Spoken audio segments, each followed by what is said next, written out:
Hello dear students, BSc second year botany के first paper में मैंने इसके पहले वाले लेक्चर में प्लांट एम्ब्रियोलॉजी में आपको स्ट्रक्चर ऑफ स्टेमन एंड एंथर के बारे में मैंने पूरा आपको फिगर भी बना के समझा दिया था और मैंने मैटर भी आपको नोट करा दिया था। इसके बाद जो टॉपिक है आपके सिलेबस में वह है development of anther and microsporangium. Means जो आपने डाइथिकस एंथर देखा कि मोस्टली एंजियोस्पर्मिक प्लांट में पाया जाता है, तो उसका डेवलपमेंट कैसे होता है और माइक्रोस्पोरेंजिया का उसके अंदर डेवलपमेंट कैसे होता है। और ये बहुत इम्पॉर्टेंट है, आपसे प्राय एग्जाम में पूछे आते हैं। तो आप लोग सबसे पहले हेडिंग दे देंगे development of anther and microsporangium. Please give the heading development of anther and microsporangium. Note कर लिए होंगे आप लोग, development of anther and microsporangium.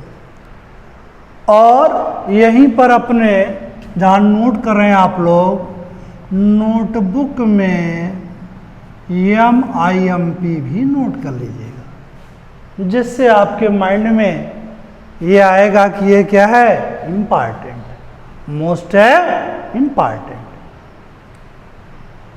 अब फिगर जो मैंने ड्रा कर दिया है, इसके पीछे मोटो यह है, उद्देश्य है कि अब हम फिगर बनाते टाइम किल होता, तो फिगर पहले से ड्रा करके फिर आपको समझाने में आसानी होगी। फिर थोड़ा समय आपको हम दे देंगे जिससे आप फिगर को ड्रा भी कर लेंगे। क्योंकि जैसे पहले ऑफलाइन क्लास में होता था, फिगर ड्रा करते थे तो आप लोग उस समय कोई कार्य नहीं करते थे। उस समय को बचाने के लिए पता चला कि आपका वीडियो 45 मिनट का हो गया, तो उसको अपलोड होने में प्रॉब्लम होती है, आपको देखने में प्रॉब्लम होगी। इसलिए फिगर को पहले ड्रा कर दिया मैंने, जिससे इजी वे में आपका टाइम न किल हो। तो development of anther and microsporangium heading आप लोगों ने दे दिया। अब उसके बाद पहले आप लोग एक लाइन इसमें नोट कर लीजिए, तब उसके बाद हम आपको एक एक फिगर के बारे में बताते और समझाते चलते हैं। तो development of anther and microsporangium heading दे दिया होगा आपने। अब इसमें एक लाइन नोट करेंगे, उसके बाद तो फिगर का नंबर आएगा। Please write down the development of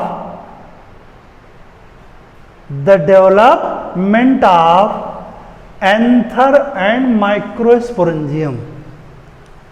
anther and microsporangium is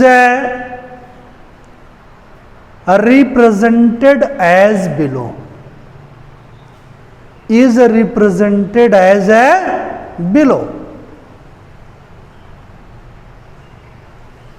अब इसके बाद फिगर की बात आती है, तो फिगर बनेंगे, इसमें टोटल जो है फिगर होंगे C, D और E तक होंगे। तो ब्लैक बोर्ड पर अभी 3 ही फिगर एक साथ संभव थे। इन तीनों को समझाने के बाद तब मैं आपको फिगर नंबर D और E के बारे में बताऊंगा।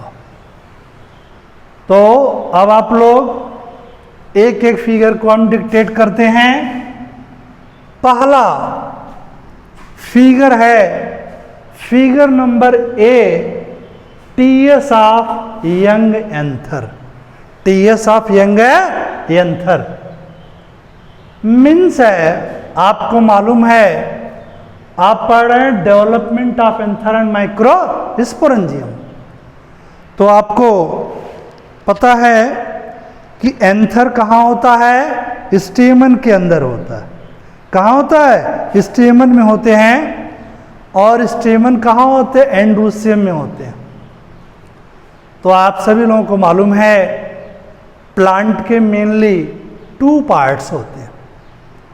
एक होता है रूट सिस्टम और दूसरा क्या होता है? Shoot system. और इसी शूट सिस्टम के द्वारा स्टेम, ब्रांचेज, लीफ, बड, फ्लावर, फ्रूट्स, सीड सबका फॉर्मेशन होता है। तो पहली बात तो ये निकल करके आ गई कि जो एंथर है वह किससे राइज हुआ? शूट सिस्टम से। किससे राइज हुआ? शूट सिस्टम से। अब आप जानते हैं जैसे छोटा सा पौधा होता है उसमें केवल आपको 2-3 स्ट्रक्चर दिखलाई पड़ते हैं। एक तो रूट और जमीन के अंदर, और जमीन के बाहर आपको शूट सिस्टम में स्टेम और लीफ दिखलाई पड़ती। लेकिन जैसे जैसे डेवलपमेंट होता जाता है वैसे वैसे और पार्ट बनते जाते हैं। जैसे ब्रांचेज हैं, उसके बाद बड हैं, फ्लावर हैं, फ्रूट हैं। तो सब में चाहे कोई ऑर्गेनिज्म हो, चाहे ऑर्गेनिज्म का पार्ट हो, उसका डेवलपमेंट एक एक स्टेप में होता है। और उस स्टेप को मैंने यहाँ पर रिप्रेजेंट किया है कि कैसे कैसे एंथर का डेवलपमेंट होता है और एंथर के अंदर माइक्रोस्पोरेंजियम का डेवलपमेंट कैसे होता है। तो यहाँ पर आप लोग देख रहे हैं ये जो पहला फिगर है ये TS of young anther. Means जिस समय बिल्कुल यंग कंडीशन में एंथर होता है उसका टीएस समझ रहे ना, ऐसे काटा जाता है। टीएस मीन ट्रांसफर सेक्शन जब काट कर देखा गया तो इसमें आपको कौन कौन से टिश्यू दिखलाई पड़ते हैं? कौन कौन से टिश्यू? और टिश्यू सिस्टम मीन्स क्या? लेयर। तो सबसे बाहर की तरफ आप लोग देख रहे हैं क्या है? एपिडर्मिस। क्या है? एपिडर्मिस। एपिडर्मिस कैसी है? सिंगल लेयर्ड है, डबल लेयर्ड है? Single layered. कैसा है? सिंगल लेयर्ड है। अब बात ये आती है ये किस सेल की बनी होती है? आपको मालूम है कि मेनली 3 टिश्यू होते हैं, पैरेन्काइमा, कोलेनकाइमा और स्क्लेरेन्काइमा। इन्हीं से मोस्टली प्लांट की बॉडी बनी होती है। तो ये क्या है? पैरेन्काइमेटस सेल्स हैं। कौन से सेल हैं? Parenchymatous sales. तो आपको मैंने बताया यंग एंथर जो है वह चारों तरफ से सिंगल लेयर्ड पैरेन्काइमेटस एपिडर्मिस के द्वारा सराउंडेड है। और अब आप लोग ने देखा सबसे बाहर की तरफ इसमें यंग एंथर में क्या हो गया? एपिडर्मिस। एपिडर्मिस सिंगल लेयर्ड है, डबल लेयर्ड है? सिंगल लेयर्ड है। और किस सेल का बना है? पैरेन्काइमा सेल का बना हुआ है। अब इसके बाद आप लोग देख रहे हैं एपिडर्मिस के ठीक नीचे जो है, अच्छा इसके पहले आपको बता दें हम कि आप जानते हैं एपिडर्मिस का प्रेजेंट होना इस बात को प्रमाणित करता है कि इसकी ओरिजिन शूट सिस्टम से हुई है। अगर यह रूट सिस्टम से डेवलपमेंट हुआ होता तो वहां एपिडर्मिस के बजाय हम क्या लिखते? एपिब्लेमा। क्या लिखते? एपिब्लेमा। आप लोग लोअर क्लास में पढ़े हुए हैं, बीएससी 1 में पढ़े हैं, इंटर में पढ़े होंगे कि आउटर प्रोटेक्टिव कवरिंग को रूट में क्या बोलते हैं? एपिब्लेमा। और शूट सिस्टम में, स्टेम में, लीफ में क्या बोलते हैं हम, या फ्लावर में क्या बोलते हैं? एपिडर्मिस। अब तो आप लोगों ने देखा कि यंग एंथर में सबसे बाहर की तरफ सिंगल लेयर्ड पैरेन्काइमेटस एपिडर्मिस होती है, और एपिडर्मिस के ठीक नीचे क्या होता है? Single layered hypodermis. क्या है? हाइपोडर्मिस है। ये भी क्या है? पैरेन्काइमा सेल का बना है। किसका बना हुआ है? पैरेन्काइमा सेल का। यहाँ पर पैरेन्काइमा थोड़ा सा क्या है, ये और बड़े साइज के हैं, और मैंने आपको बताया एपिडर्मिस के ठीक नीचे क्या प्रेजेंट है? Hypodermis.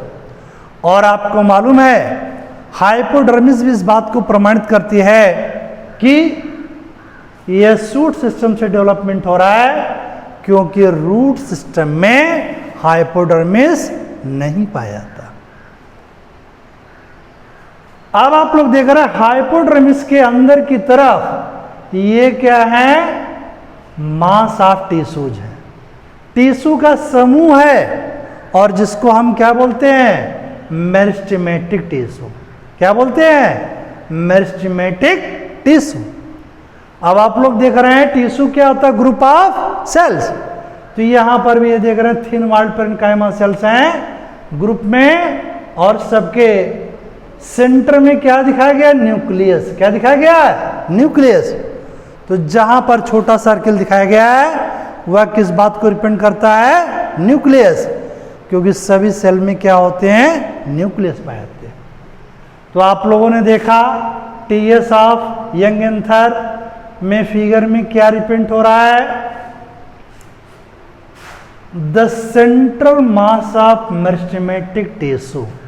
The central mass of meristematic tissue is surrounded by hypodermis and epidermis respectively. तो अगर ये समझ में आ गया होगा आपको, तो हम आगे बढ़ते हैं। आगे डेवलपमेंट फिर कैसे हो रहा है? अब आप लोग देख रहे हैं जैसे छोटा सा पौधा या छोटा सा बच्चा, जैसे जैसे उसमें ग्रोथ होती है उसमें आपको बाहर से देखने में परिवर्तन नजर आता है। आंतरिक परिवर्तन भी होते हैं, लेकिन वो आपको दिखलाई नहीं पड़ता है। वह जब उसका सेक्शन हम काटते हैं तब हमको दिखाई पड़ता है। उसी प्रकार से अब दूसरा है फिगर जो है फिगर नंबर बी।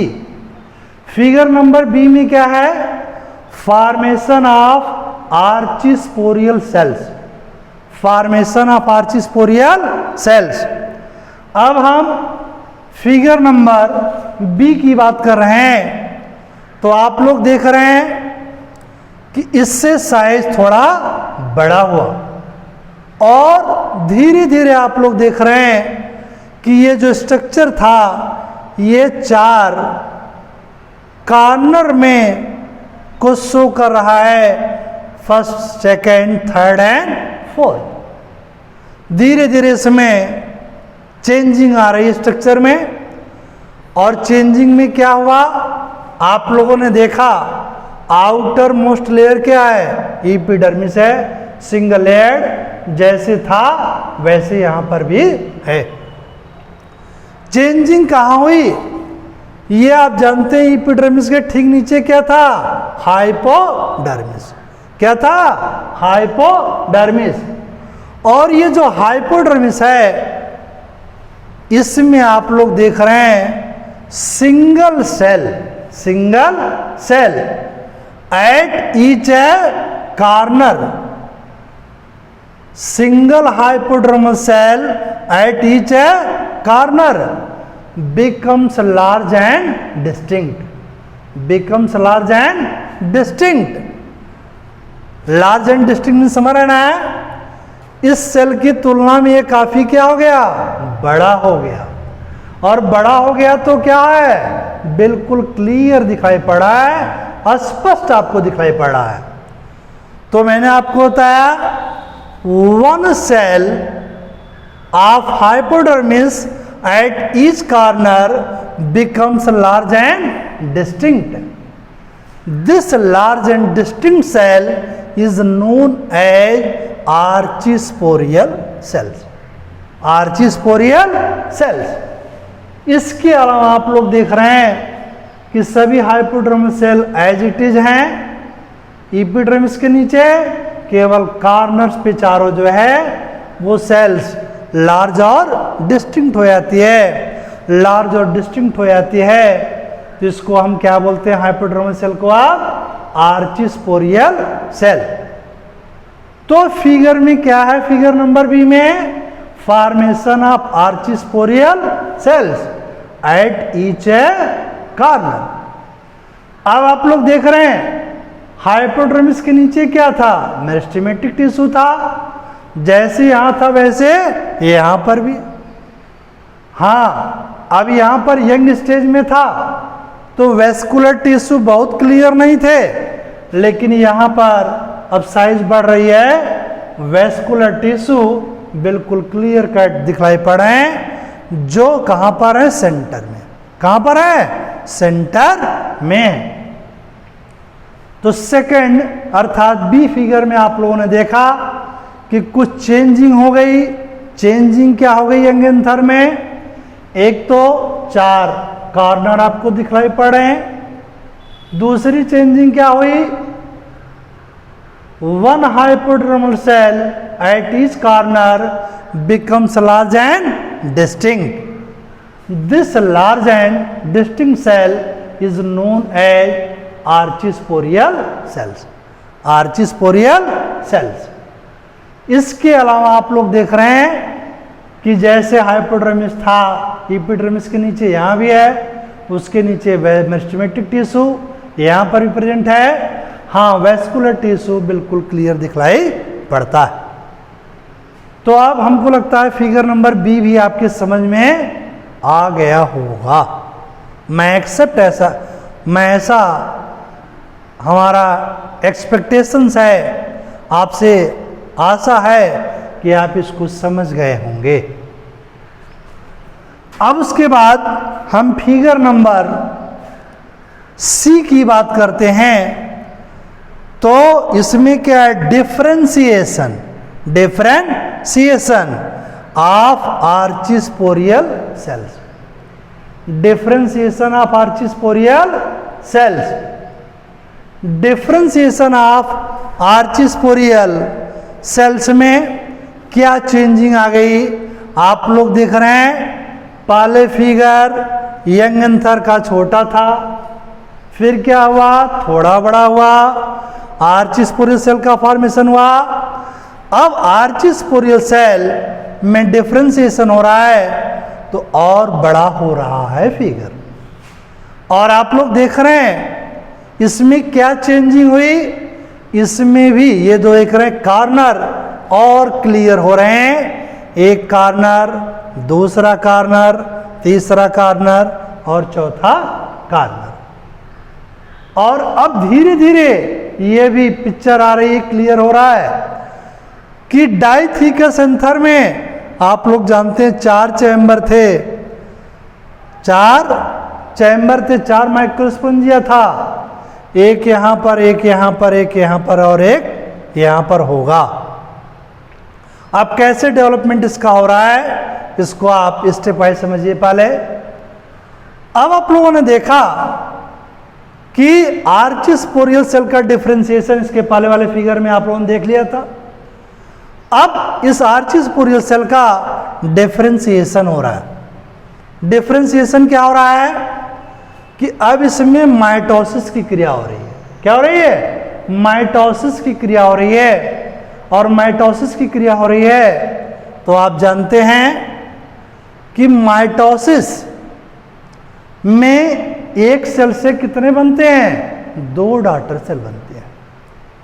माइटोसिस में BSc 1 में आप लोग पढ़े रहे होंगे, जूलॉजी में पढ़े रहे होंगे, इंटर में बॉटनी जूलॉजी दोनों पढ़े रहे होंगे कि माइटोसिस सोमैटिक सेल्स में होता है और इसमें क्या होता है कि 1 पेरेंट सेल और mother cell is divided into 2 identical daughter cells.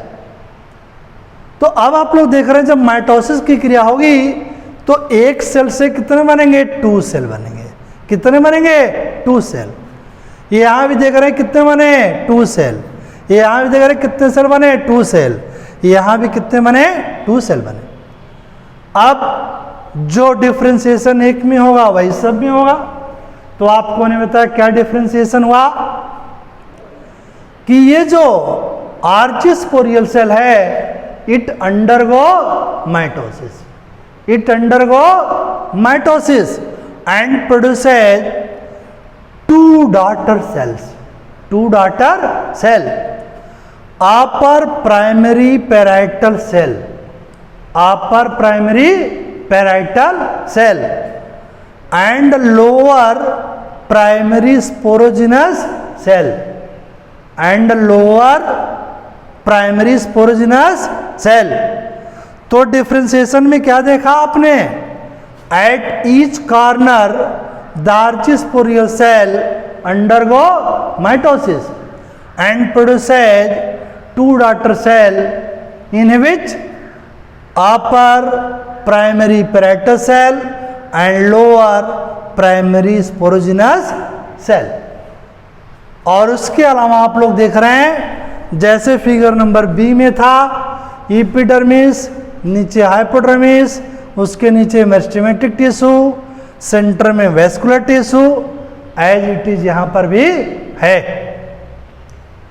तो हमारे समझ से अब ये फिगर नंबर सी तक आपके समझ में आ गया होगा। अब इस फिगर को आप लोग ड्रा कर लीजिए या इसका स्क्रीन शॉट ले लीजिए, स्क्रीन शॉट ले लीजिए और बाद में आप इस फिगर को जो है आराम से ड्रा कर लेंगे। अदरवाइज बिना वजह का हमारा वीडियो इनलार्ज होगा, बढ़ेगा समय जो है और उसका कोई प्रॉफिट नहीं होने वाला है, ना मुझे होने वाला है ना आपको होने वाला है। इसलिए आप लोग इसका स्क्रीनशॉट ले लीजिए और बाद में आराम से फिगर को ड्रा कर लीजिएगा। और इसके बाद के जो फिगर हैं डी और ई वह मैं नेक्स्ट वीडियो लेक्चर में आपको ड्रा करके उसको समझाएंगे। तो प्लीज़ आप लोग इसका स्क्रीनशॉट ले लीजिए